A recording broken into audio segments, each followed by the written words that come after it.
Welcome to Tribe of Two, the officially unofficial podcast for all of Star Wars. I'm Jim. I'm A.Ron. And today we're talking about Ahsoka, Season 1, Episode 3, Part 3, Time to Fly. A.Ron, I can only presume it's time to fly because that's what they do through 99% of this episode. Yeah. In various ways. What'd you think? Man, so this felt so much like a jukebox Star Wars episode. Like, I kept expecting to see Luke Skywalker come out and say, hey, that's my move.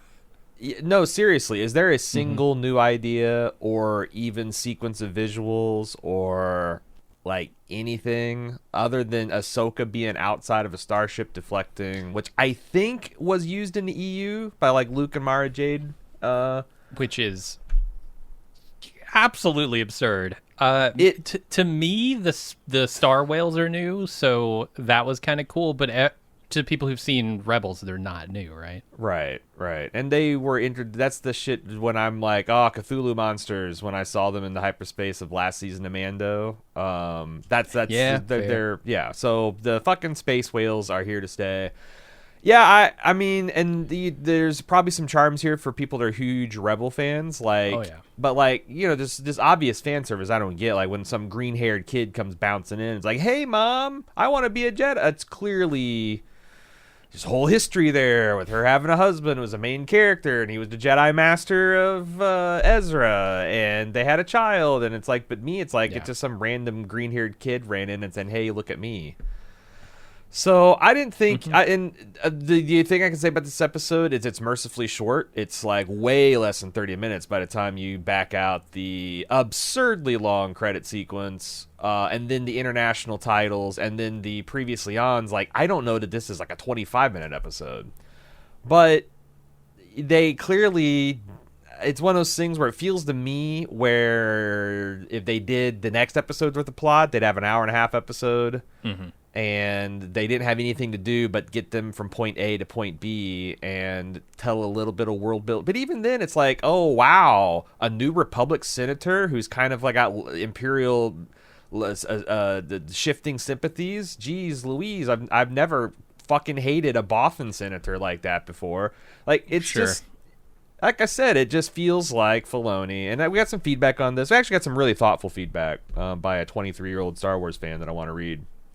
But this is the kind of thing that's like, I guess, the worst case for Filoni. Instead of a guy who, you know, I just always compare it to the Marvel side of things, where it's like you got a guy like Kevin Feige, who not only is a scholar of these works and has a deep affection for it, but also has an eye towards like, how can I fit all of the best of the last 30, 40 years in like a sequential building order and with like a different, and I just don't, still to this day, if Favreau and Filoni are the future of Star Wars, I don't know that it's a super bright future because I've yet to see them do, and this is Filoni's supposedly magnum opus character. So it's like, this episode felt like it was aiming for Mando and was like dipping to Book of Boba levels to me. What did you think of it? Look, I really don't like Book of Boba Fett. This is better than that, in my opinion. I mean, it didn't have rainbow colored cherry paint. Yeah, cherry painted. It didn't have the mopeds. fucking bionic Power Rangers. Sure. Right. I think it's better than that. It's not like blowing my mind or anything, but it's serviceable in the way that like half of Mando is kind of just serviceable. I think there are some exceptionally dumb things in here. There's a lot of questions I have about just canon. Like, I don't know the state of Star Wars right now, honestly. Yeah. Like, I'm looking at things going, I thought this was this other way. Why is this thing in here? I thought it was something else, and we'll talk about those when we get to them specifically, but some of that stuff is throwing me off and maybe making me like the episode less, but maybe not, because there's not a lot going on here, right? Like, half the episode is an action scene, which is just resolved by them hiding in the forest. I mean, they get a little bit closer to their goal here, and that's kind of, I guess, a plus, because a lot of the times you'd have the opposite happen in The Mandalorian, Yeah. where they go on a mission and it would be completely off the rails and it would just kind of lead them nowhere and maybe even get their ship destroyed, and then they'd have to find a new one, so it would prolong everything. So, I mean, they're moving the plot forward, and I'm grateful for that. Yeah, it's just, is this doing much for me? Not really. I mean, we don't fundamentally know anything more about the state of the world than we did the last episode. We know that the Ring of Zion, or whatever the hell it's called, Zion, was an incomplete structure. It was going to jump to another galaxy and find Thrawn. And at the end of this episode, we know, confirmed by Hyung, that it's like the only thing that's changed is that our main characters now know, right? So hopefully that will move us forward next episode. Yeah. So yeah, I'm with you. It's not the best episode of Ahsoka. The first two were better, but we'll see how it shapes up next time. All right. Are we ready to get into it? I am, yeah. Start off with Sabine practicing her martial arts skills with Huyang. Luke Skywalker comes out and says, "Hey, come on, guys. I did this 40 years ago." No, he doesn't. Aren't you supposed to be wearing a white toga and tan pants for this? Like, yeah, can we get a quipping Han Solo in the background talking about blasters and lightsabers? She does all right, but she's rusty. And Ahsoka, says, your Mandalorian skills aren't enough. You got to open yourself to the Force. And then, does the Luke Skywalker thing, practices while blinded, and beats her with the stick a bunch. That's what I'm getting. This is just payback. This is torture. Yeah, if you take the scene in the Millennium Falcon with Obi-Wan and Luke Skywalker, you play it at 0.5x speed, and then you make Obi-Wan into the battle droid and you give him a wooden stick. That's the scene.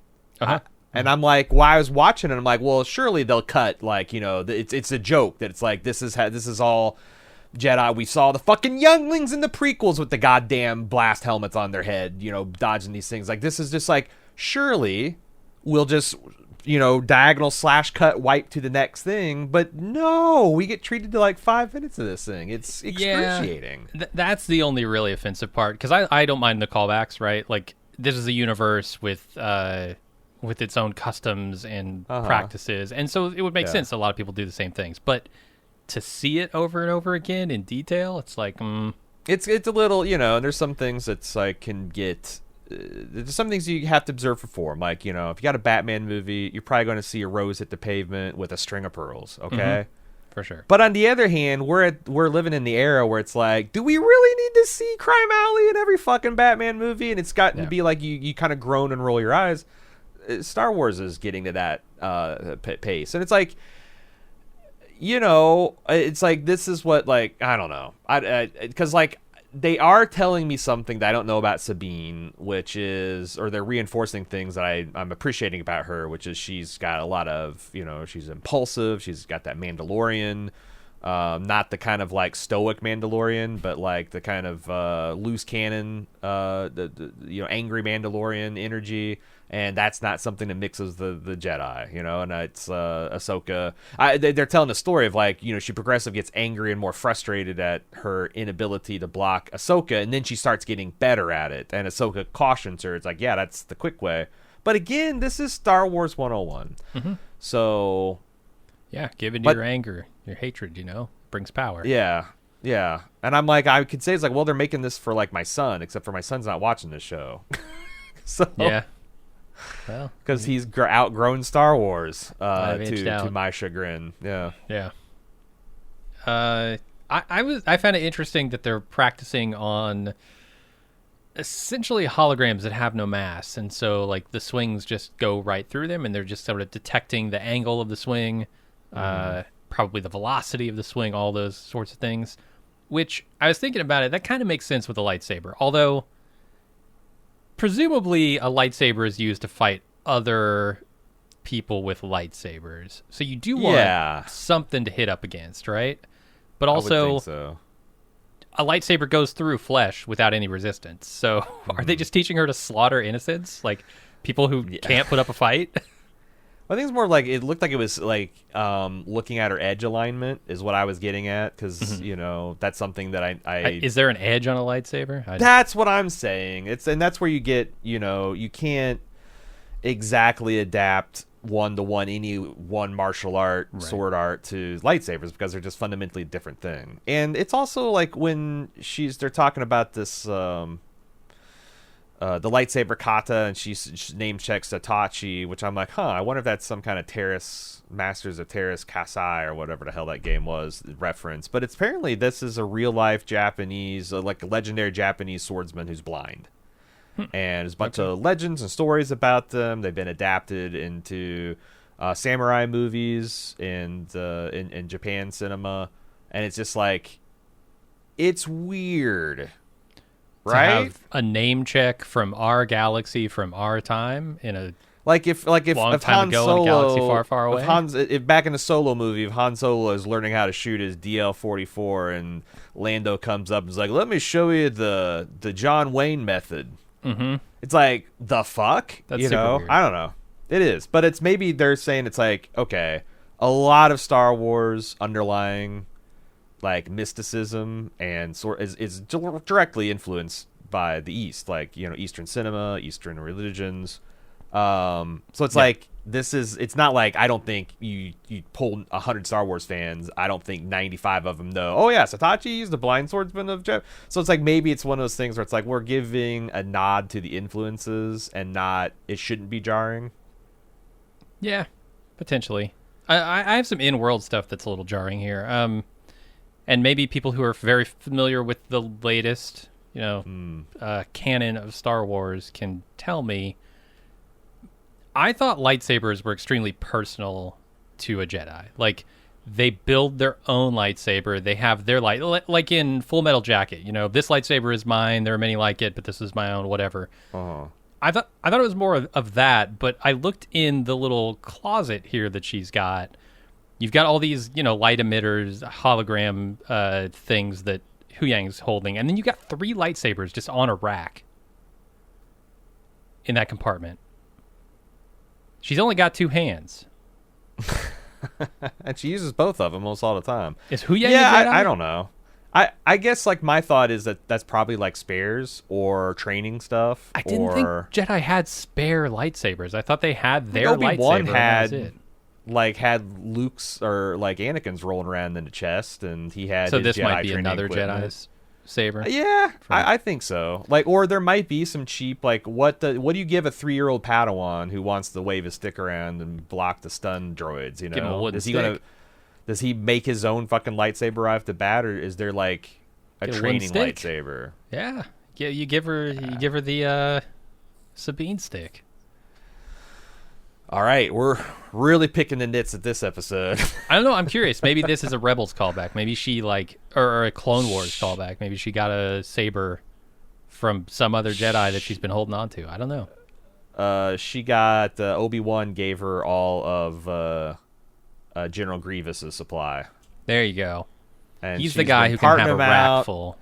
She's been parting them out and replacing them as she's done her Jediing, but she's still got still got a Sure. couple hanging around. The lens gets scratched. Your lightsaber's leaning a little to the left. You just go grab one of Grievous' sabers, swap it out. Yep. All right, let's go over to Hera meeting with senators and Chancellor Mon Mothma via holozoom. She reports what happened on Corellia and says she believes that Thrawn's allies are looking for him, and she wants to send the fleet to Denab to investigate, but she gets denied, despite, and maybe because of her personal connection to Thrawn through Ezra. And then Mon Mothma just says, give us a minute. She might try and convince him, but she doesn't. Yeah, So I understand that this is the uncle of a major the Rebels character. This and guy? Yeah, and he was always kind of like anti-rebellion, like don't get involved in that. It's troublesome business. It seems like he's still not exactly pro. He's just a shitter. Like if you're familiar with the EU, he reminds me a lot of the Borsk Phalia, I think is how you pronounce is a Bothan who just was always there to make Princess Leia and Mon Mothma and Luke Skywalker and especially Admiral Akbar Like all the heroes of the rebellion that we liked, he was all there to like shit on them, and he was the civilian and soft hands and would lie and manipulate, and like it's just this character in human form, it seems. Yeah, seems like an opportunist. He sits back, he waits to see how things are going to shake out, and then makes his move. And it's all this false dichotomy shit. It's just like 8-year-old writing. It's like, okay, the general comes and requests to take her fleet to investigate this thing. And apparently it's binary. You can do nothing or send the fucking Grand Republic fleet. There's can't dispatch a team of rebel spies, can't dispatch a commando unit, can't Probe do a droid maybe. Send a couple probe droids. It's just fuck it. Yeah, I mean, we had some Imperial sympathizers shipping off giant warp cores to God knows where, but like, it's just like, damn. And it's like it didn't have to go anywhere because obviously Ahsoka's still going to go, but like so I don't feel stupid. I just watched Andor less than a year ago, for God's sakes. It's like it's just on so, and and the thing is like I think you can tell Andor level stories like aimed at, it doesn't have to be that mature and like spy and like nail biting white knuckle spy thriller shit all the time. It's just think it through. Yeah, you just got to take a little care with the plot. I agree. The one thing I guess it does do is show like Hera's sort of impatience with the process, right? Yeah. Even as a general here, and I get the feeling that she's made a general. And I could be very off on this because I haven't seen Rebels, but I get the feeling she's made a general because she's kind of a hero of the rebellion, right? And she ends up in her position not because because of like the work she did in the rebellion, not because she's good with like the official process of the New Republic. Yeah, I don't recall. I've seen a lot of art depicting her, and I've never seen her wearing the like Purina chuck wagon dog food symbol of the 5-star.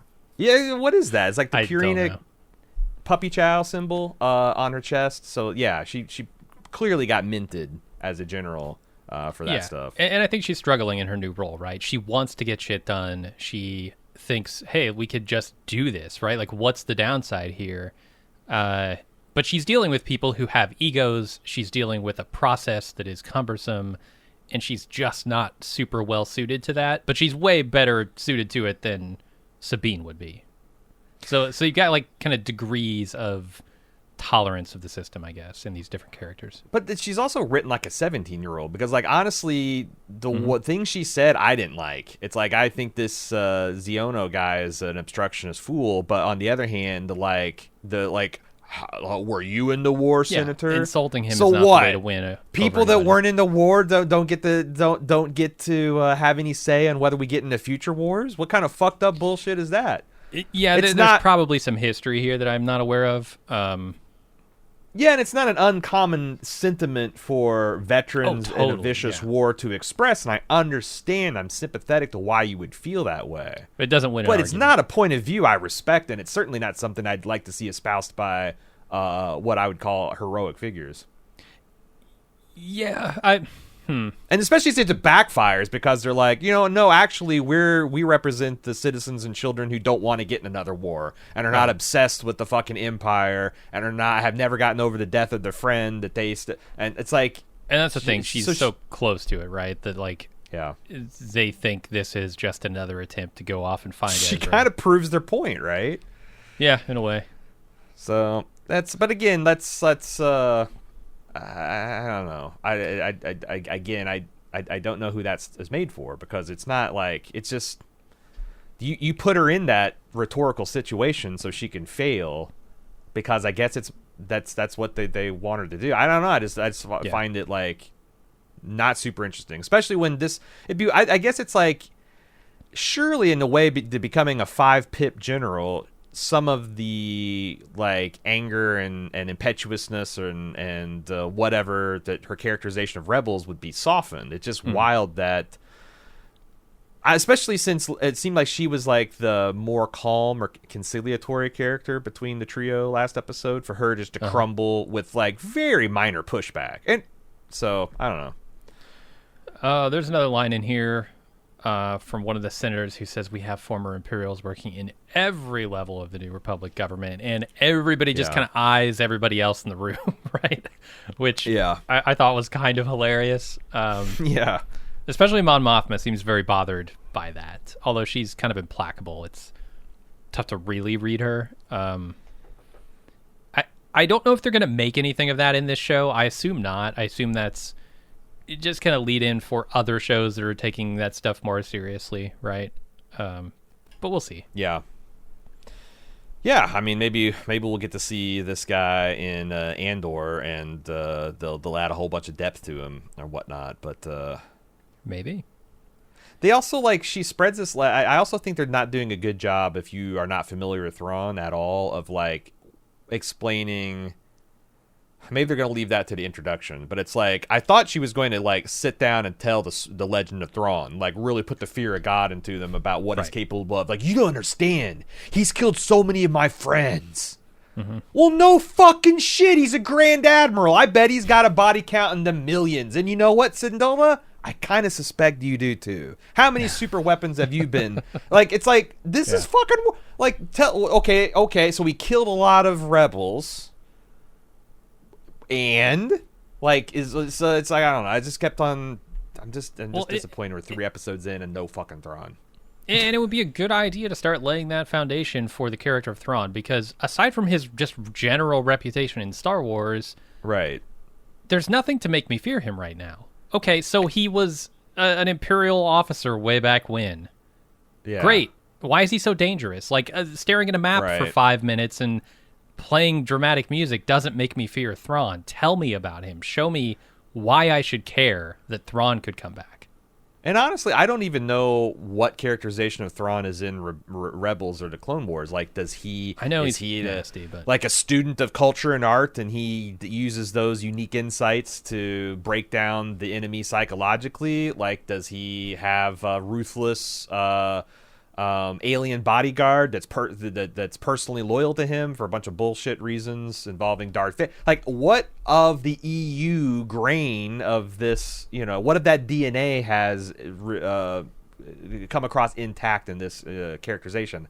I don't know, and I feel like maybe it's a little bait and switch. Maybe we won't get the Thrawn in like the final episode, and that'll be. Because I think this might just be the opening crawl for a Dave Filoni Star Wars trilogy. Yeah, maybe. I don't know. But it's what I definitely expect them to slow play it for sure. Yeah. That's kind of the hallmark of these shows. But you had 27-minute runtime. I think we could give like a who doesn't want to see a 60-second soliloquy or monologue from Syndulla, where she just like stares into the camera as it pushes in on her face, and she recounts the atrocities of Thrawn or his diabolical genius or something other than shit. Yeah, he's the last Grand Admiral. It'd be a real shame if he came back and reunited the Imperial fleet. Yeah, 100%. They needed a scene like that. It's the only area in which I think them having rebels around as part of the story is doing them a disservice, because I think they're leaning too much on that with Thrawn. Having not seen it, Thrawn is just a name. I mean, he's not to me because of the EU stuff, but Thrawn, but even to anybody who hasn't seen Rebels, is just a name. Yeah, and I don't even think like that was early EU. That was like the first trilogy off it, and I think we talked about last that you're not even sure if you've read that. I don't think I've read them all for sure. That was his whole deal. Like that was his well, I don't want to get into spoilers, but like, yeah, that was his big contribution to the EU canon. Yeah, everything else I felt like I haven't needed the context for. Here, I feel like it's vital, and they're just not giving it to me. Do you know what I love though? I love a Mon Calamari sailor standing at attention in a crisp military uniform. I don't know why. I just fucking love seeing a Mon Cal uniform. It's badass. It's that orange blue, the complementary colors of the orange and the blue. It's really good looking, yeah.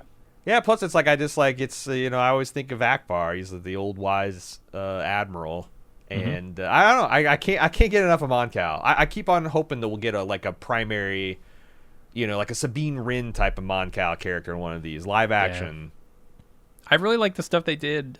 Which show was it? The one where they had the Mon Calamari guy who was in love with the captain, or the Mon Calamari captain who was in love with the human. I can't, or a Thorian. I don't know. It was some strange combination. But they showed like the whole bridge with the water capsule set up. That was on Mando, wasn't it? Was that on the last episode probably of Mando? Right. Yeah. I really love that. That's cool. Yeah. So more of that stuff. More Mon Calamari, please. And then we get introduced to Hera's kid, Jason, who says he wants to learn to be a Jedi like his Aunt Sabine. And Hera says, of course you do. I honestly, when I saw this, because Jason, however you pronounce it, that's Han Solo and Princess Leia's kid. I am I looked into the Wikipedia and I'm like, jaw dropping that they had the temerity to have a child from another hero of the rebellion and call it just like what they like. That is wild. I didn't even think of that. Yeah, they had kids, Jason and Jaina, or Jaken and Jaina, right? As I was calling them. Yeah. I don't. That seems a little filing the serial numbers offy to me. Would you believe me if I told you that this kid was half Twi'lek? He didn't get any of his mom's traits except for green. Which is stupid. Hair. His hair's green, not his skin. I mean, are tails dominant? Are they dominant trait? Are tails hair? They're not hair. It's like, I don't know, this area of his head is green. What are they made out of? Because if they're made out of, like, keratin, then I could argue that, yeah, they are hair. Or horns. I don't think so. I mean, they blend seamlessly into the flesh. And they're wobbly. But she's not a wait. Oh, no, she is a tweet. That's right. I don't know what the hell Ahsoka is. Tortuga or something. She's a turtle. They called it, which literally translates in basic to...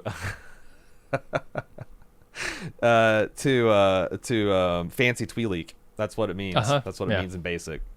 Yep. Yeah, I don't know. I don't know how the interspecies the interspecies stuff works in Star Wars. In Star Trek, they always hand wave it as like all the kind of like bipedal, weird bump nose and ear species in the Milky Way were seeded by some previous civilization. So like we all have a basic kind of common genetic structure that you can have things like human Vulcan hybrids.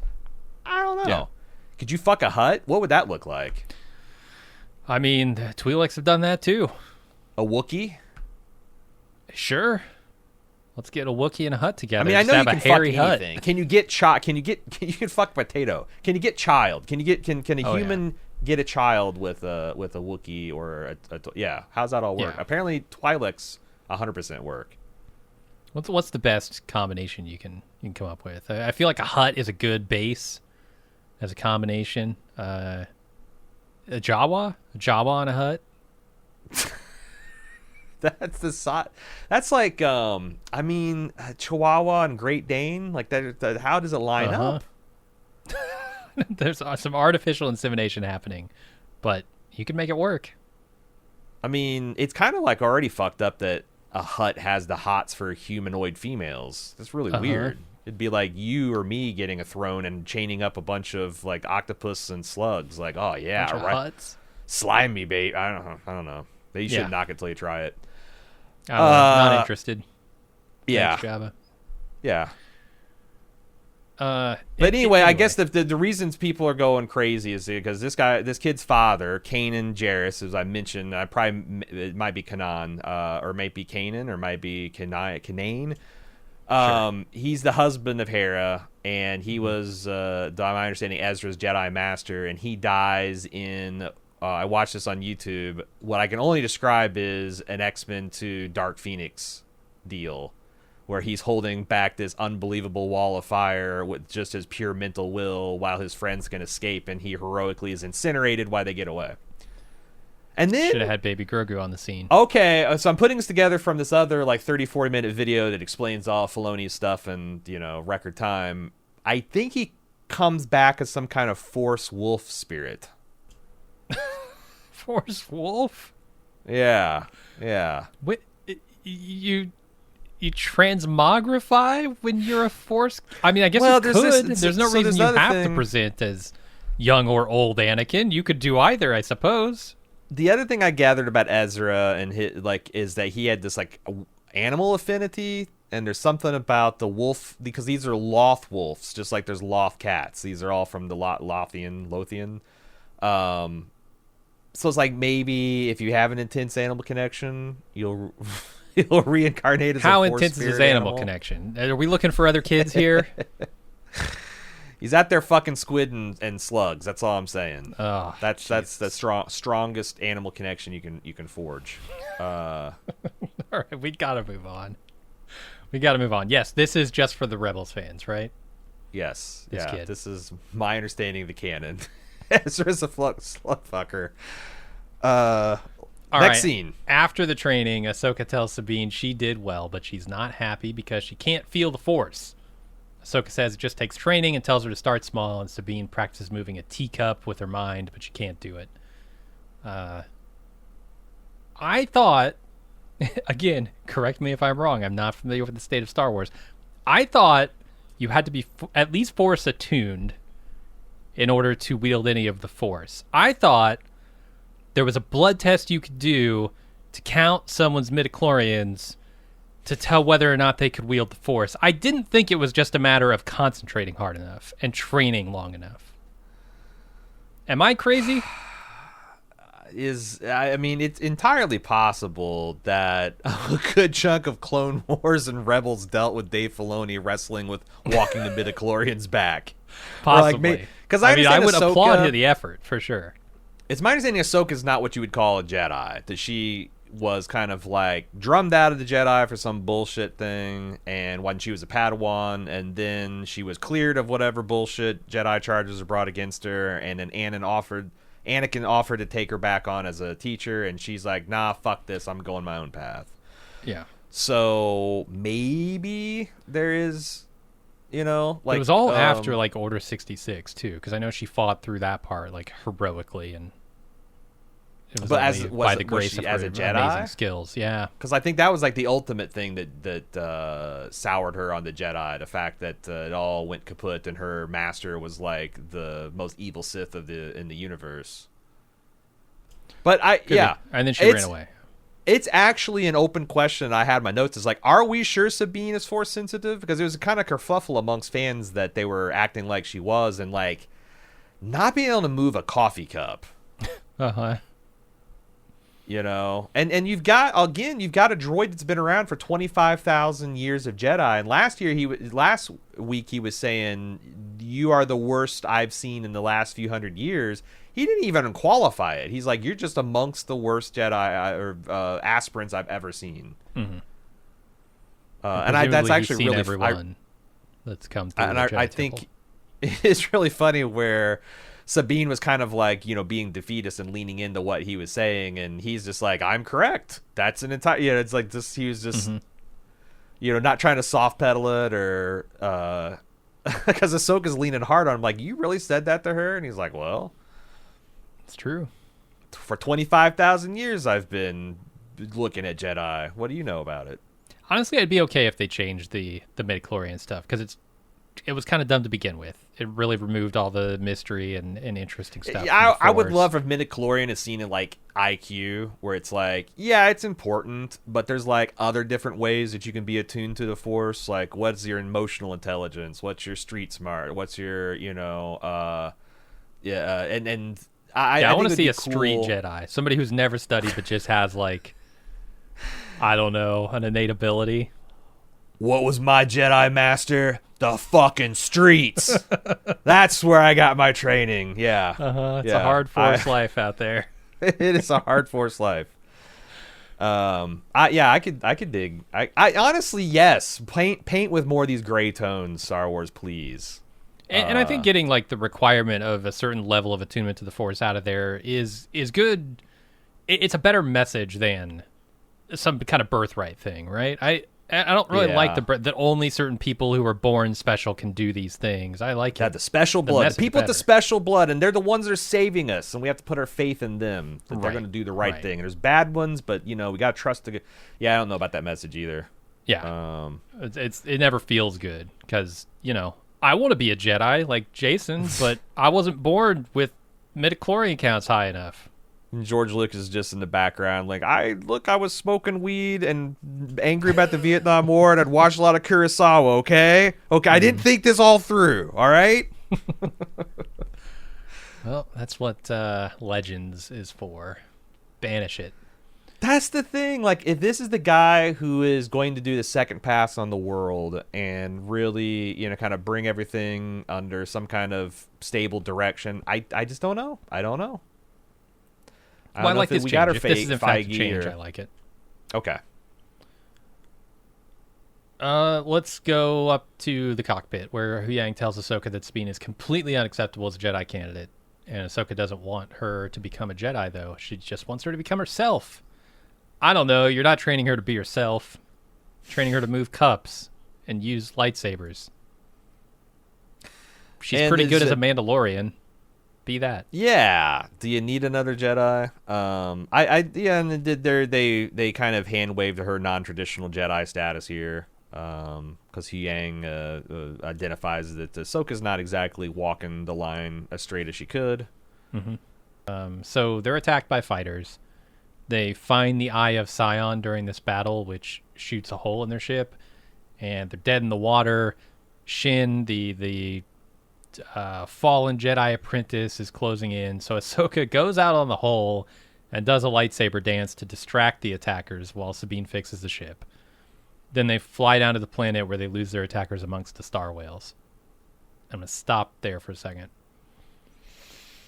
So I think the only new piece of information I learned here is that Morgan and Darth Grimes don't like each other.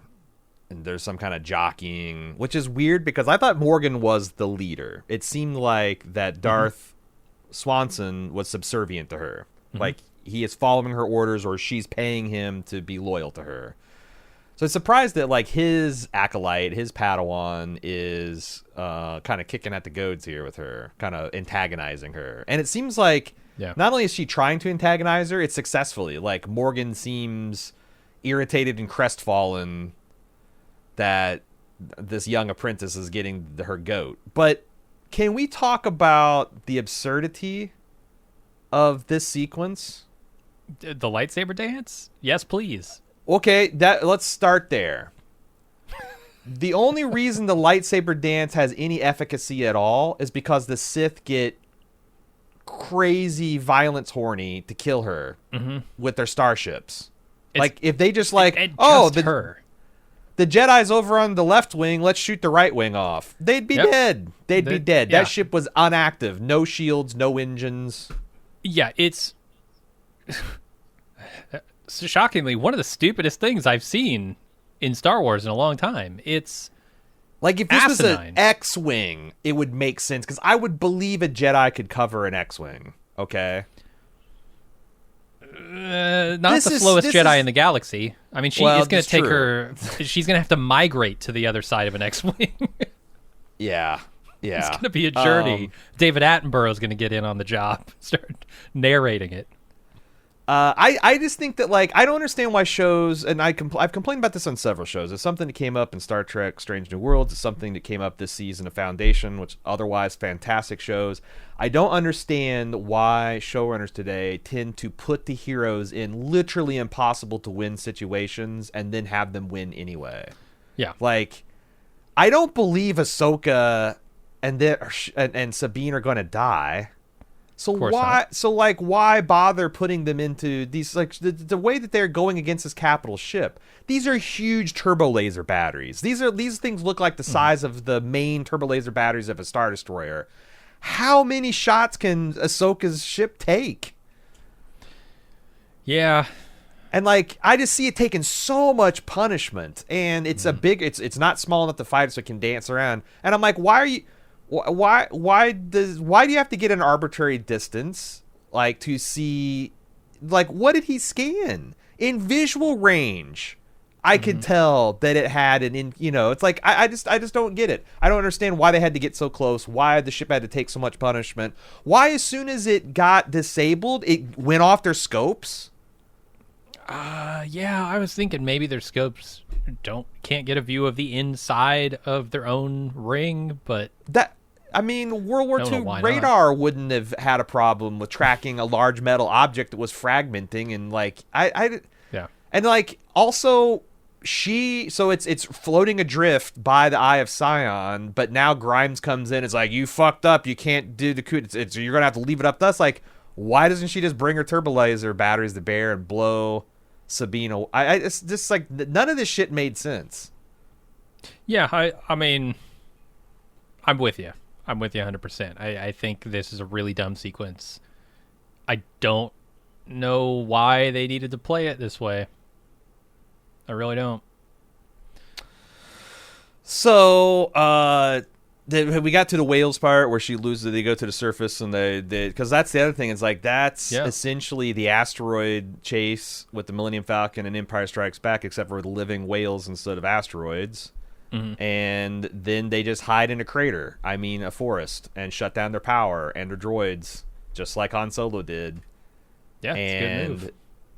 Yeah, it's a good move, and that's the other thing. It's like, I don't know. I'm willing. The thing is like, if it was at the end, it's like she's like, I see an opening, and she just dives for the force. Like, why can't the Sith see that? Did their sensors not work through fog? Apparently not. Their sensors work less well than a fucking Airbus does right now today. Well, it's a long time ago, you know. That's true.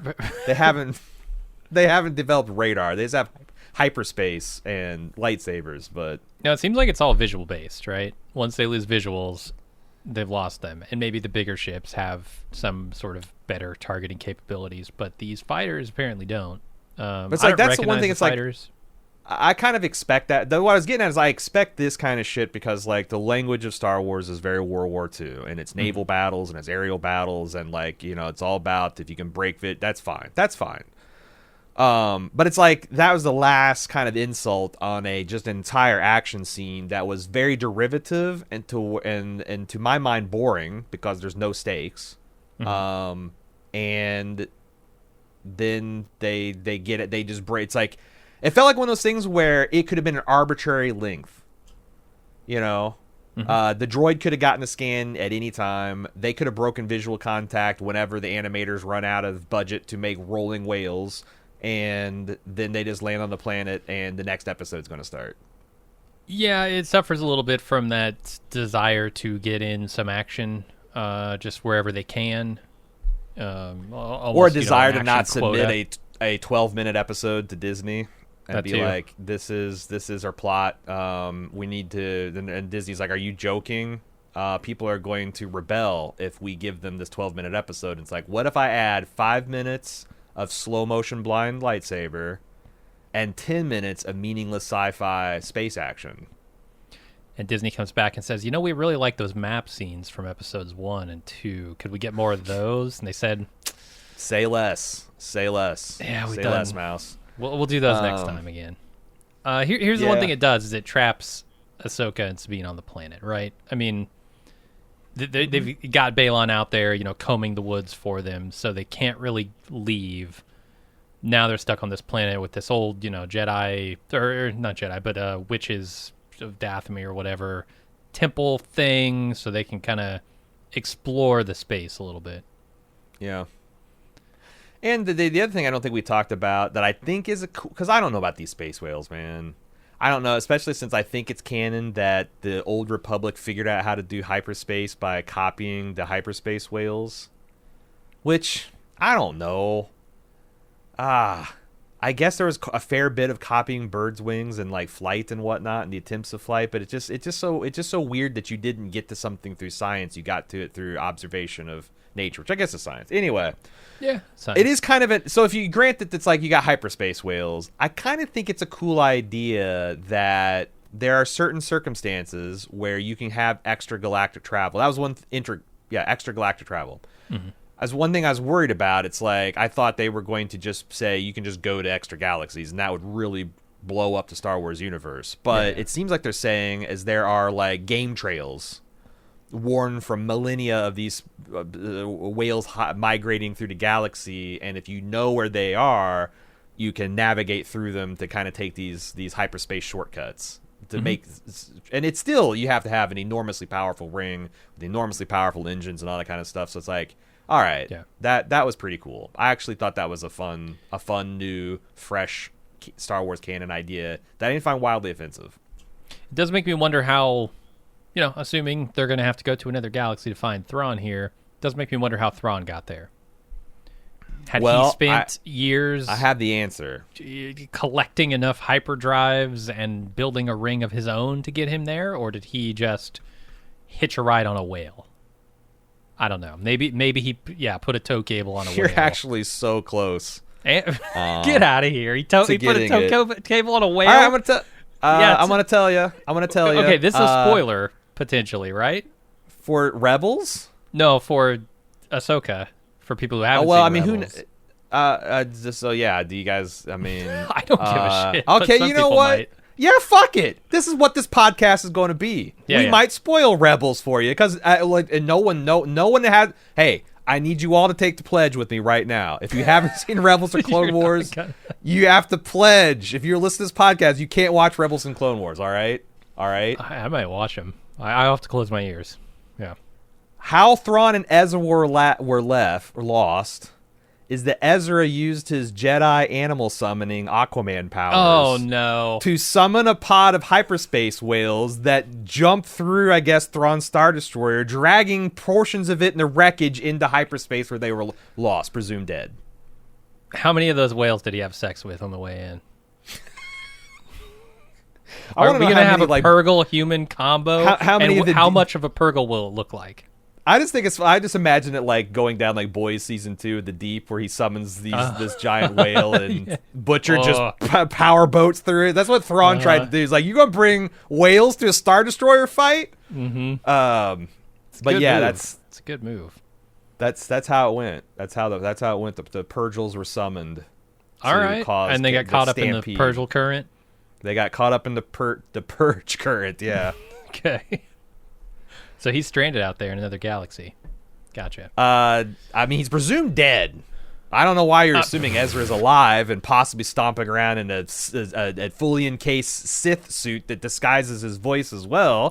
How? What? Oh, I was talking about Thrawn. You're suggesting such a thing? Stuck in an extra galaxy. Both of them dead. You're being reactionary. You're trying to waste New Republic funds. Good Lord. Uh-huh. You know how many Wookiees don't get free school lunches when we send a Mon Calamari cruiser to another system? 8? 17 baby Wookiees going hungry because we don't have a Mon Cal cruiser. It's a big. They eat big lunches. They do. Yeah, they really do. Okay. Are we done with this episode? There's one final scene where Balon orders, his guys to hunt them down in the forest, and that's the end. So, like I said, they're kind of stuck there. We'll see how this all plays out later. Oh God, I forgot to mention this, and I'm probably going to get an onslaught of emails. The Jakin kid, Jason, whatever his name is. Mm-hmm. Did I mention he's wearing a shoulder pad that looks just like his dad's shoulder pad armor? Like he wore a very distinctive single, like a fencing pauldron on a sword arm, and this kid's got the same thing woven in his jacket. So like the Rebel fans are really enjoying that detail, and I'd be remiss if I didn't include it. Should we do feedback? Yeah, let's. starwars@baldmove.com is how you send feedback. Apologize. There was for the first 6 hours of the podcast being in existence, I had screwed up the redirect because it used to be Mando at Bald Move. And that shit was bouncing, so I apologize if you did get it bouncing and you still want to send it in. StarWars@baldmove.com is working. Sadie was able to get it to work and said, just a quick note to say, you actually do know Morgan. Do you remember this? When someone prompted me, I did. No. She was the town ruler in episode 205 of The Mandalorian, where we first meet live-action Ahsoka. Remember, she goes and gets that Beskar spear? Oh, yeah.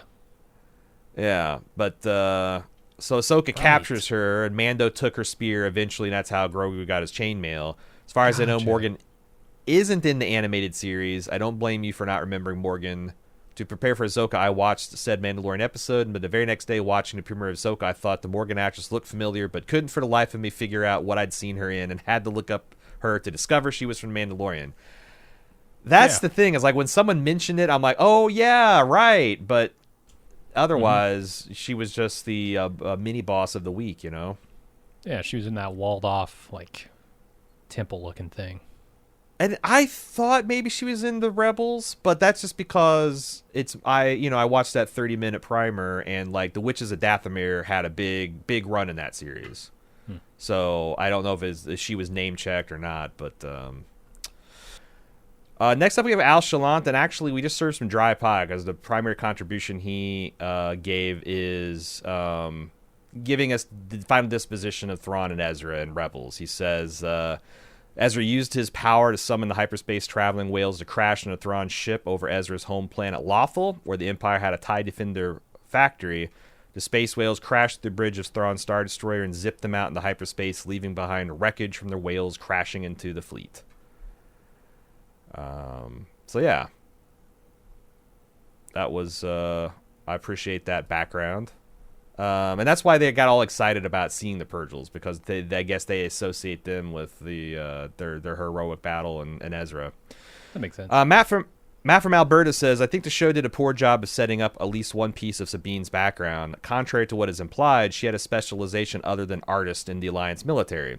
Her contribution to the team was her skill in slicing, what the Star Wars universe refers to hacking, munitions, and sabotage. In other words, she's the perfect person to work with a booby-trapped droid brain. That makes sense.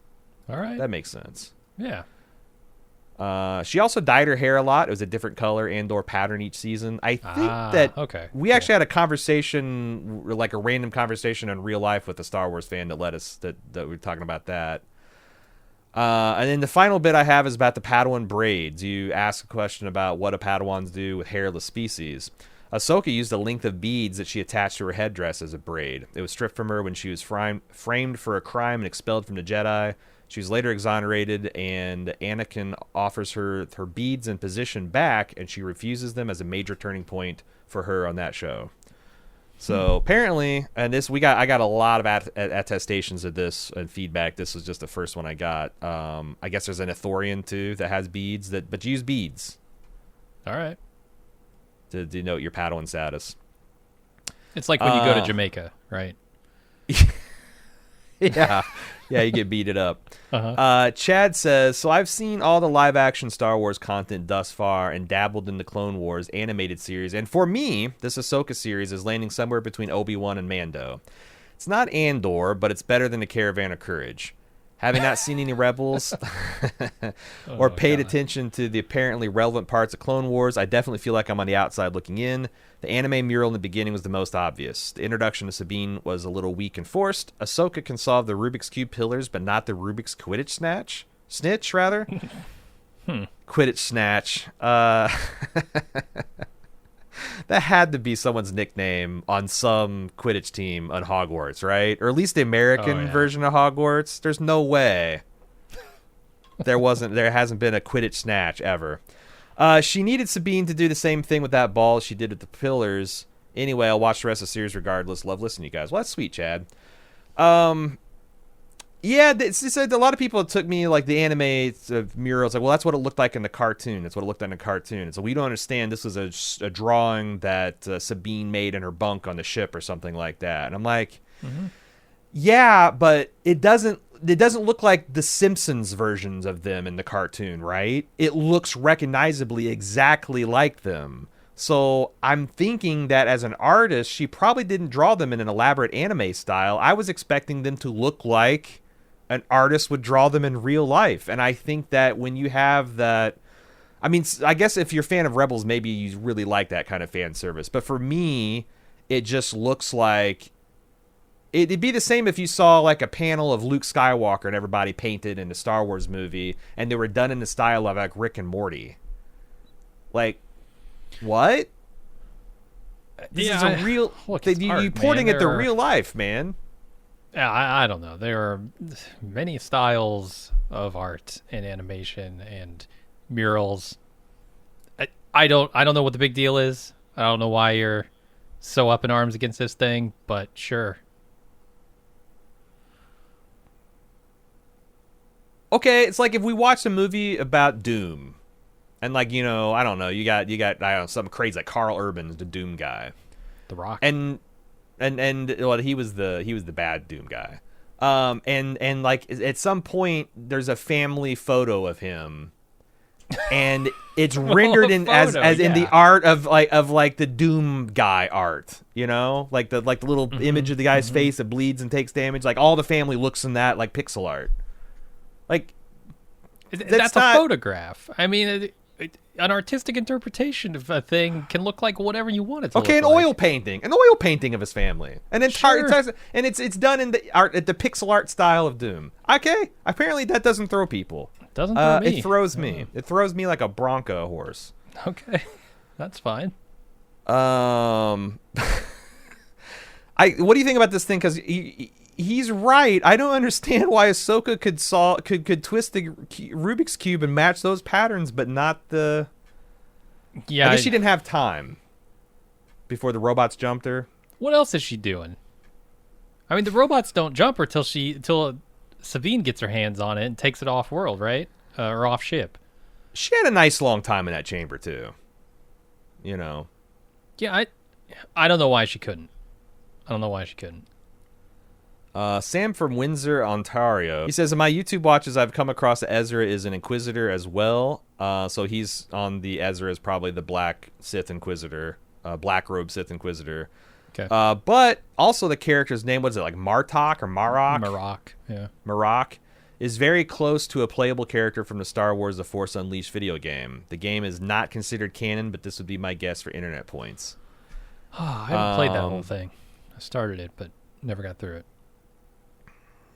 it. Wow. Yeah, it'd be wild for me if they start canonizing video game stuff. Mm-hmm. Because that was always, to me, the lowest level of canon. Like, you start quoting video games stuff, like, come on. Not even a comic book? Not even we're talking video games? Although I could do with a Dash Rendar. I could do with a little bit of Shadows of the Empire. A Shizor? Are they going to bring Shizor back ever, you think? I don't know. Yeah, I could use... I'm trying to think of the EU I'd be... I like Kyle Katarn if you're going to go video game stuff. Like... Mm-hmm. But that's what I'm against. Like, but he's so old. Like, Kyle Katarn is... That's all Gen X bullshit that no one cares about anymore. You know what was a really formative experience I had this week? I was watching on YouTube. A YouTube short recommended me this podcast where three, I don't know, early 20s guys were sitting around... And they were kind of talking old trilogy, new trilogy, prequel trilogy. And one of the kids said that no one watches the old trilogy for any reason other than nostalgia. That they just do not work as movies. They're so old. The effects are so bad. They're so hokey and tropey that no one would willingly sit down and watch those movies over the prequels or the sequels, including Empire. And like one guy was like, like this, you're fucking crazy. But the other guy was kind of like in the middle, taking a side. I think there are people walking around that just are not going to consider the old trilogy as anything. Oh, yeah. And that blows my mind. It blows my mind. Yeah, I wonder what the ratio is of people. Because, I watch a lot of very bad movies from the 80s with terrible effects that...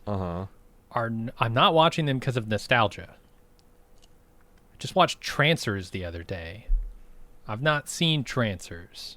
It's a piece of shit, but it starred Helen Hunt, so I was curious. Okay, this is all right. I enjoyed watching it. It has terrible effects, but if it were as good of a movie as Star Wars is, it would have been an enjoyable watch. It's not. Yeah, I mean, I can almost see where people are at with A New Hope, because there are some really scenes that don't hold up well, especially if you're looking at the original versions. But man, it's genuinely shocking that people wouldn't watch Empire Strikes Back and Jedi and be like, oh, these are fucking dated. Oh, these are so old. And so one of the things I remember about my experience as a young man with Star Wars was all the gap filling you did, all the headcanon you came up with, because I think there are a lot of holes in those movies. Yeah. And they just got worse as Lucas kept adding on to them. And that was like part of the fun of it. So that's definitely a nostalgia thing for me, is I look back at those movies and I say, well, you know, this mistake here means that this happened and that happened. And so I've got this headcanon built up over years. If you're going into that movie fresh, you, as an adult, you would notice all those holes and you'd be like, well, this is kind of shitty, you know? But overall, I think they probably hold up pretty well. I do wish I could mind flash myself and watch the first trilogy and see if, like, do you really... Because some of those holes are, like, only holes when you've thought about the movie for a while. Sure. You know, it's like when you got to be pretty far off huffing Star Wars farts before you get to, like, oh, Obi-Wan says the Stormtroopers' blaster is so precise, but they can't hit the broadside. You have to watch the movie 30, 40 times before you start having those thoughts, I think. But maybe not. Maybe not. I would say movie watchers nowadays are more sophisticated than a lot of people were in 77, right? I don't know that that's true. I feel like it was getting true, and then cell phones came out, and now I think that's just it might have really bringing down the literary IQ of people. Because I don't know how many Reddit threads I've seen derailed by people who just are not watching the episode. Yeah. Like, I'm sorry you were catching up with whatever Tommy was posting on Twitter and Facebook and whatever, watching TikTok, but shit was addressed, man. Yeah. I don't know. I'd be curious to see what someone who's new to those movies thinks of them, because I can't view them through anything but my own personal lens, which, yes, has a lot of nostalgia in there and has a lot of headcanon. Yeah. And like I said, I don't know. There's I feel like there's like 5-year-olds walking around right now that are going to worship the sequel trilogy and just bust all the balls of the Gen Xers and millennials that are fighting about the shitty prequel versus original trilogy. They're just like, I mean, it already happened with the prequels, right? Now you got a whole generation of people who grew up with those and are like, actually, they're great. Yeah. No, those are pieces of shit. Also, get ready, because The Last Jedi is going to be hailed as something amazing that everyone loves 15 years from now. And you're going to start just as pissed off as we are right now. It's going to start with r/sequel memes, and your first is going to be, yeah, okay. It's pretty fun. And then it's going to be who's cooler, Snoke or Palpatine, right? And then, yeah. Get ready. Let's see. Steven says, I know you guys touched on this while covering Mando, but are droids sentient? Some are treated like humans, others like pets, like Chopper. Some are slaves, and some as spare parts. While they scanned one of the droids' corpses for information, I was very confused. Is there an official policy in the universe? The droid war should be the next trilogy. They're clearly property. I mean, that's kind of a universal, right? They're property. There's very rare exceptions. Like, I don't think Luke Skywalker sees C-3PO and R2-D2 as property anymore, but the Empire did, and his father or his uncle did, and Han Solo might. Han Solo probably does. Yeah, you know what I'm saying? Like, down at the very end, he might just be like, what you said about the Droid Wars trilogy. That's actually really exciting, because I can think of many giant science fiction series that allude to a droid war or robot war or robot rebellion. Now. Yeah, Foundation, Dune, Warhammer 40K. They all have this theme, but like none of them ever show it. The Matrix. None of the Terminator. But none of them ever show it. It's always like, at the most, you might get 2 minutes of a post-apocalyptic chrome robot porn to kick off a Terminator, and then it's back the present day. It's the Star Wars canon is starting to touch on the fact that droids themselves think this is bullshit, and there's like, I think that would be a very cool idea. Like, especially if they do something wild, like R2-D2 is leading the droid resistance. Oh, Jesus. Right, like like a really well-known canonical droid is like well up on the rebel side of the star, and I think that would be dragging C-3PO around through the droid wars. Yeah, I love that. Well, they're legally married at this point, But I think it would be they're the That's Bell what the war Rios starts and over. Glaylin of Star Wars. Sorry, last Foundation reference. I think that would be a really, because like honestly, that would be a really awesome direction for Star Wars to take. It could be if they could do it And it's seriously, also, right? Especially if the robots could like go into like, we're also sick of being excluded, like the treated like second class citizens, so we don't have a connection to the Force. Oh, it binds and stuff, all living things, and we're not alive, so we're left out of all the religion. And I think there's a lot of interesting philosophical things you could explore, and it's a cool idea. It's a cool fucking idea. Mm-hmm. Although I guess you could argue the Clone Wars is kind of already actually the Robot Wars. Not really. I mean, those were clones that were being used for evil purposes. They weren't looking for recognition as sentient beings. But I think that there are some. I think the droids can be created sentient. They have that technology, and they choose that some droids don't. I mean, like I don't know that I would call the Mark 1 Mod 1 battle droid sentient. Sure. I don't know. I'd call like the gunk power droid sentient. I don't know why you'd make a gunk power droid sentient. Because you can. It's also like you can get into I have no mouth but I must scream territories. Like imagine making a binary load lifter or a moisture evaporator sentient. Yeah.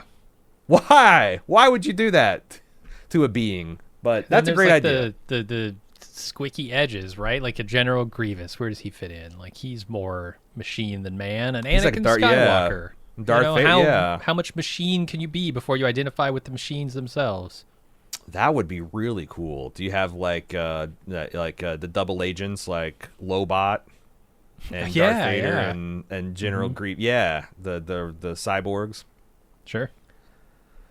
But I think that Stephen, that they have this contradiction that they just never dealt with, which that our droids are sentient and they are second class entities. Mm-hmm. That'd be a cool area to explore. Connor says, while I wouldn't be shocked if Marok is Ezra, I'm not sure how that would work. The Purgils jump them really far away, and that's why they need the 9 hyperdrives to go to Thrawn. I think it's 7. Isn't it 7? Maybe it's 9. It could be 50. I don't know. Right. It's an arbitrary number. Yeah. Filoni's like, what's a big number, but it's not like impossible? I can't say 1 million. There probably weren't that many Superstar Destroyers. Uh-huh. How about 9? I like it. Mm-hmm. I'm not sure how he'd be able to get back himself, especially if they're on the same side. Well, I think you just answered your own question. What this guy, like, crash landed, lost his memory. All he knows is he's on this dark side planet surrounded by whales, and he uses his affinity that he's already used once to get there to migrate back. And then he crash lands on the Dathomir, and the witches take him in, and I don't know. There's a way back for him, right? He's the guy who controls it. So yes, he's got the whales with his little Aquaman whistle. So that's how you get back. Mm-hmm. Connor also says you're going to love Chopper. He's one of the funniest characters in Star Wars, and fun fact, one of the deadliest. He has 50,000 confirmed kills, making him in the top 20 of the universe. He had to blow up a super weapon, right? It had to. Star Destroyer something, because. Although I want to see the scene where he kills 50,000 people hand to hand. That's what I want. It really tickles me that they're on the other galaxy, that Grand Admiral Thrawn is having a hollow conversation with Darth Swanson and the Witch of Dathomir, and he's like, "You don't understand, Chopper. He killed so many of my friends and family. He's a wants to get back for that." Yeah. Chopper is the Thrawn of the Imperial universe.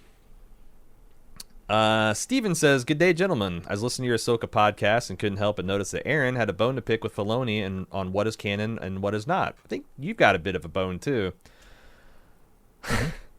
You're something of a bone picker yourself." I am. Been known to pick a bone or two.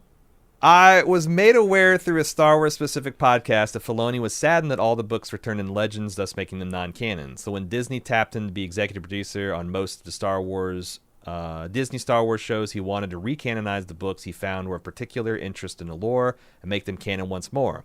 Not mistaken, he mentioned that the Timothy Zahn's Thrawn trilogy are some of his favorites, that he really wanted to bring them back into canon, which is why he made Thrawn the major antagonist of the series. subsequently making Thrawn a canon character again. So I think he agrees with you that Thrawn is a badass. I hope knowing this gets you to cut Filoni a little slack to see what he's working to undo Disney's decision to make all the books non-canonical. What's your response to this? Because I've got a thought. So there's a link at the end of that, and I read it, and there's not much substance there. It's more like a quote from Filoni that makes it seem like, yeah, he does care, and then a lot of exposition from the article. I saw a long-form interview with him on a Star Wars podcast. Did you? Okay. Where he was talking about, I guess he had a talk with George when he was working on Rebels and Clone Wars and just starting the experience, and he's asking George, is like, what's canon, what's this, what that, and George is like, it's the movies and the television shows, which at that time I think was literally just Caravan of Courage, and Filoni's like, damn. My opinion on this is that's great if he wants to do that. It's not about doing it, it's about how you do it. And I think it needs to be done a little bit better than it has been. The year is 2053, and alpha filmmaker Dave Filoni is saddened by Disney's recent decision to decanonize the prequel films, and he's so sad that some of those classic characters are going to escape. So he's bringing General Grievous back, but the deal is he is now a cyborg made out of spare parts of Darth Maul. Okay. If you're a prequel fan, how do you feel about that? That's not that big of a change. He's still a cyborg. He's got the forearms, and maybe he's got a little force sense. He's cooler. He's a better version of General Grievous. And Maul's backstory is a lot more fun anyway. I mean, if you're either pissing blood now just at the idea of it, or you're like, that sounds cool, and then you probably don't have a problem with any of that. But like, my problem is multifaceted. Number one, I don't know. Like, they got these zombie characters who are like, they're wearing the faces and skins of the people I'm familiar with, but I don't know if their backstory is the same. I don't know if their canon history is the same. And you can kind of do that when you reboot universes. Like, it's fine to do a dark, gritty Batman if you've done Adam West Batman for a while. It's fine to explore like a depressed, unpatriotic Captain America, right? Mm-hmm. But what Star Wars is trying to do is like do it all in the same canon timeline. Yeah. And that's what's really tripping me, is that like I've got this multi-dimensional view of like Grand Admiral Thrawn if they bring things like Mara Jade back, or like Luke Skywalker. Like Luke Skywalker is both the guy who I knew from the EU, and he's also the old depressed monk that almost gave it all up in the sequel films. And it gets really weird when, like, because I knew more about Star Wars than I knew about anything growing up. Like, it was a singular point of focus for me. Mm-hmm. And like, what am I supposed to do with all that shit that's been remixed and jukeboxed and it's no longer canon? And what's really funny is, like, imagine it being that, and you're a prequel fan and you're arguing with sequel fans about the canon history of Darth Maul, and they're saying that you're dumb and stupid because you don't know anything. Right? In 2053, yeah. Like, it's like that's the other thing. It's where it's or they're like, you hate the sequels, and they had a whole successful anime series based on the sequels, and now to enjoy modern Star Wars, you have these people saying, well, it's the reason you don't appreciate it is because you got to go back and watch all 7 seasons of fucking Finn and Poe, and if you don't, all of this comes down to. Honestly, it's Jedi syndrome. I think it's one of the biggest problems I have with Star Wars right now is there's too much of it. I think when you make so much of this, you take away what was special about it to begin with.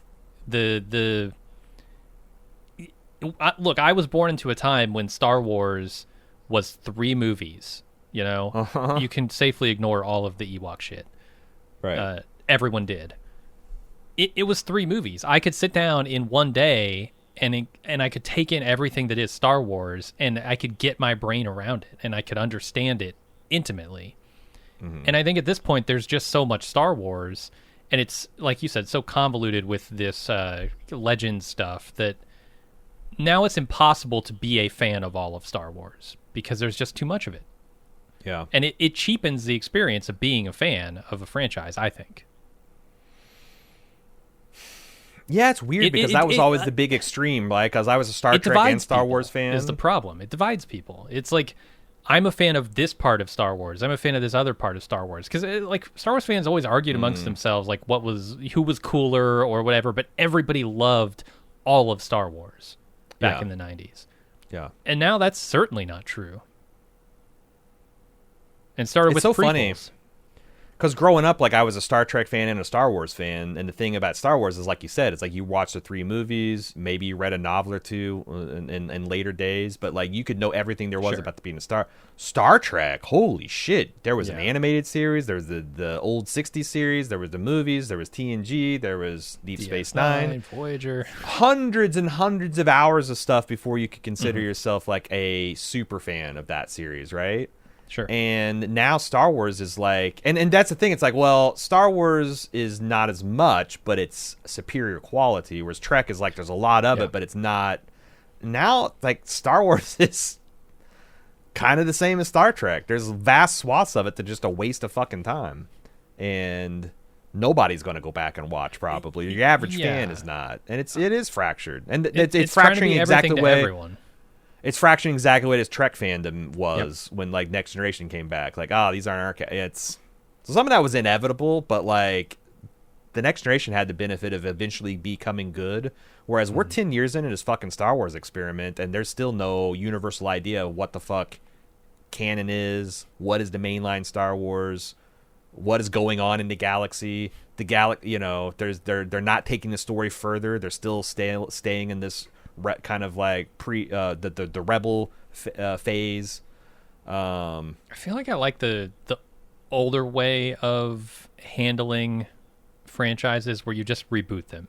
You say, okay, the old stuff is the old stuff. Now we're doing something entirely new based on the old stuff, and we're going to update the visuals. We're going to update the story just a little bit. And so you can kind of safely ignore the old stuff in favor of the new stuff because there's almost a 1-to-1 match there. And because we said... It's like Battlestar Galactica, right? Battlestar Galactica, they didn't... Well, they tried to do this with Battlestar Galactica with, like, Caprica and all these other Colonial One things. But Battlestar Galactica, you could be a fan of the old stuff, you could be a fan of the new stuff, but they were kind of very similar, you know? I feel like there were generations of people who liked Battlestar Galactica the way that it was meant to be appreciated, whereas now there are, like... Even within generations, there are people who don't like certain aspects of Star Wars and do like other aspects of it. You can't find just like, oh, here's a new generation of Battlestar Galactica fans. Here's a new generation of Star Wars fans. That doesn't exist because there's so much Star Wars. And especially since it's like widely variable quality, because it's not like, oh, I don't like the Book of Boba Fett because I'm just not into the bounty hunter stuff. And that's just not, you know, it's just like, I want to be in the Book of Boba Fett, but it sucks. And I actually think getting an Obi-Wan Kenobi series with Ewan McGregor is fucking hot, and I would be very interested in watching that. But it sucks. It sucks. And then there's also I'm just not into the cartoon stuff, you know. So there's also that element. Yeah. There's just too many ways to be a Star Wars fan because they're trying to be everything to everyone, and so there'll be nothing to some people, right? Yeah. Yeah, we've lost the cult religion status, and now we just fragmented into sectarianism. You got the and it's diminished everybody's first fandom. church of the Holy Trilogy. You got the second prequel revival movement. You've got the sequelologists that say that it's cool that Palpatine returned somehow. I don't know. Just my vague feeling on the thing. I'm trying to figure out where I sit as a Star Wars fan because I don't hate some of this new stuff. But it's also very confusing to the fandom. And I just wish it was. I think Star Wars and Marvel fans, because this is all going back to Disney. Disney's reach has exceeded its grasp, and we're paying the price. Because I think even no matter how ardent the Marvel fan you are, Star Wars fan, I think we can all agree we wish Secret War was a little bit, or Secret Invasion was better, right? It wasn't shit. I think we wish the Book of Boba Fett wasn't shit. We wish that Obi-Wan Kenobi wasn't terrible. You know, we want these things to succeed. And they're just not, because they're not caring about doing it at high quality. I mean, even now, if you think Favreau and Filoni are the saviors, we're again 10 years into this fucking experiment. Why did it take so long to find that successful strategy? But I don't know. I'm with you. It's not that I don't like Star Wars anymore. It's just I just none of this stuff is kind of boring and not good. So yeah, and you got standouts for sure. I mean, I loved Andor, so and Mando gets there, and I think this show can get there. They've got all the things they need. Like, honestly, having a strong central cast and characters is one of the hardest things to do. I think they've got that. But Jesus Christ, get the Star Wars constipation is strong in this one. Show me something I haven't seen before in Star Wars. That's also, if it's not too much to ask, not patently ridiculous. So here's another thing I feel like we've lost from the original Star Wars. Yeah.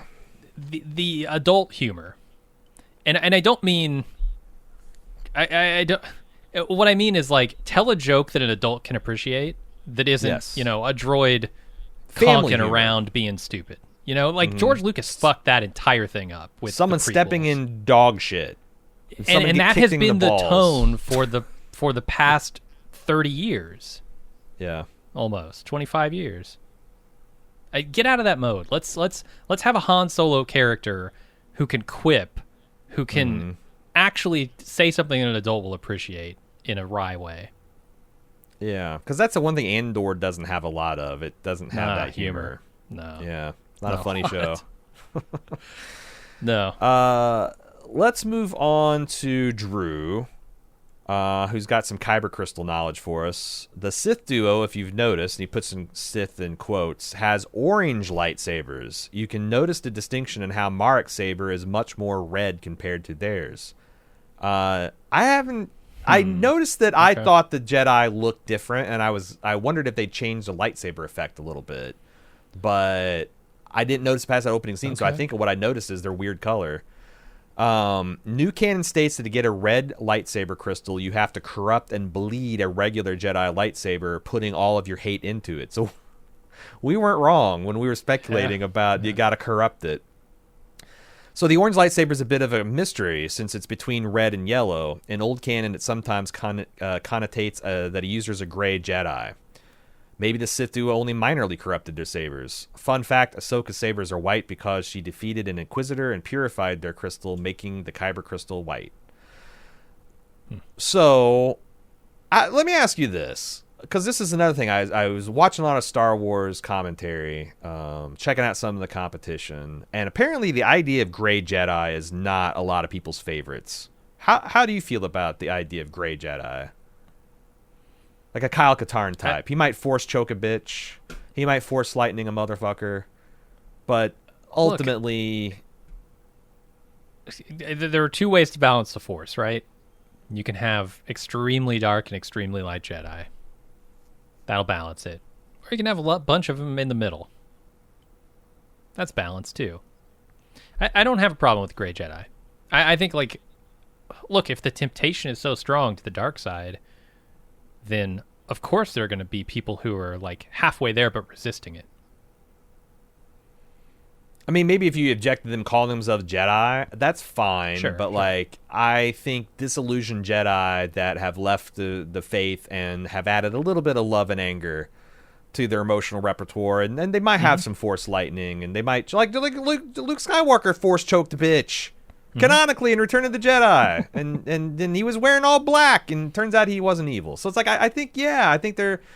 I mean, first of all, there's huge rooms for other non-Jedi, non-Sith Force traditions, which they're getting into with the witches and all that stuff. That's very cool. I'd like to see more of that, please. But also, I don't understand why people like, oh, it's got to be Jedi or Sith. That's the whole point.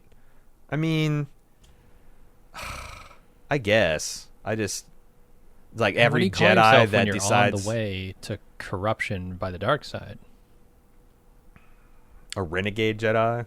I like the idea of like renegade Jedis and dark Jedis and that are not full Sith, but they're just like, you know, they've given in to selfishness or acquisition of power and wealth or whatever Darth Swanson's deal is. So I don't know. I just because I always thought that was an inherently cool concept, and it never made sense to me. It's like, well, why is Force lightning evil? And it's like, well, it's only for attack and not defense. Well, what if you have to like neutralize this crowd of stormtroopers that are butchering a bunch of civilians? You just bathe them with Force lightning and suddenly you're evil? I don't know. Anyway, Drew says, I've always appreciated your coverage of these shows and your unshakable integrity to never watch any cartoons. We now have a blood oath. If you listen to this podcast and you haven't already, you have to refuse to give in to the temptation of watching Rebels and Clone Wars. We will find out, and we will unsubscribe you from our podcast remotely. It's an opt-out blood oath. It's an opt-out blood oath. You have to specifically write into us and tell us you don't accept the blood oath. Yeah, you do. If you see an Imperial droid bobbling outside your window, it's because he's unsubscribing your podcast. It's quite irrevocable. We have the finest slicers working for us. I'm a big fan of all Star Wars made past 2000, so your view as older fans have made me think more objectively if these shows are actually any good. I'm 23 and have grown up in a generation that loves the prequels, both Clone Wars TV shows, Rebels, and the good live-action Disney shows. Hearing Aaron's thoughts on how he doesn't enjoy them, using Heir to the Empire as a big name drop to appease old fans, made me put myself in your shoes. If I was in my mid-40s and a new shoe came out that would use the name drop of Clone Wars and just cherry-pick... Yeah, I mean, this is the thought experiment we just went through. These live-action shows always fascinate me because they bring up the age-old questions of how new or casual viewers of fandom jump into new or spin-off series without the unnecessary backstory or comprehension of lore. For example, I've only recently watched the newest Star Trek movies. Would you recommend me to jump into Strange New Worlds? I've heard good things, but my lack of understanding of the lore makes me hesitant to invest the time, and this is how I imagine you view Ahsoka as well. It's funny because like I think Strange New Worlds is a particularly good point to jump into the Star Trek canon. Totally. Because it's kind of like a prequel to the whole fucking thing. And if you know anything about Spock and Vulcans at all, you are ready to enjoy the series. And maybe Ahsoka, because like people said that. It's like, well, you're jumping into Ahsoka's Rebels Season 8, so what are you expecting? But again, I maintain if they wanted this to be Rebels Season 8, they should have called it Rebels Season 8, and then I would have known not to watch it. Ahsoka means they are building those, and I don't have any problems. Like none of the things they've done from the backstory. When people tell me, it's like I appreciate the extra detail, but I was never like, oh fuck, I had no idea what was going on. You know, it's like the Book of Boba Fett being Mandalorian season 1.2.5. Like it's and Mando season 2 was somehow Ahsoka season 0.1. Like, they've kind of really messed that stuff up. Well, the thing is like and this is the thing that I worried about with the Disney Plus of everything. I really worried that they'd be making so much stuff that it would no longer feel like must-see things. Like the one or two Marvel movies that came out, if you were a nerd, felt like kind of must-see events. You wanted you wanted to see them opening night because you didn't want to get spoiled. This Star Wars and Marvel stuff on the television has never felt that way to me. From the jump, they always felt like, and you can kind of feel like, there's this one thing. We got to get Julie Louis-Dreyfus into the universe. So this 15 minutes of this Captain America Falcon shit's important. And then everything else is just kind of clearing our throat. Why we waiting for use these characters for the next movie, right? And Star Wars is that, except for they don't even have a larger overarching universe that feels cohesive that they're trying to work towards. Yeah, and they're kind of really, in a way, it's becoming, everything is becoming must-see because, you know, as much as Book of Boba Fett is season 2.5 of Mandalorian season 3 is also season 1.5 of Book of Boba Fett, right? Like, you absolutely have to see the Book of Boba Fett to get some of what's happening in Mandalorian season 3.